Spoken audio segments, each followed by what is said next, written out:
May isang lalaking bulag na nagngangalangguan. Kahit siya'y bulag, hindi ito naging hadlang sa kanya upang magtagumpay sa buhay. Si Juan ay may malasakit sa kapwa at matatag ang loob. Isang araw, nadinig niya ang iyak ng isang bata na naliligaw sa kalsada.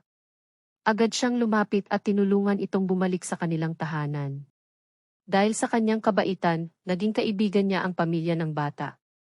Hindi rin natigil ang kanyang pag-aaral. Nakapagtapos siya ng kolehiyo sa tulong ng Braille at nagtrabaho bilang guro para sa mga may kapansanan. Ipinamahagi niya ang kanyang kaalaman at naging inspirasyon sa mga estudyante niya. Sa kabila ng kanyang kapansanan, naging halimbawa si Juan ng determinasyon at pagmamahal sa kapwa. Siya'y naging simbolo ng pag-asa at tagumpay para sa marami. Ang kwento ni Juan ay patunay na ang kakayahan ng tao ay hindi nasusukat sa pisikal na anyo, kundi sa kanyang puso at determinasyon.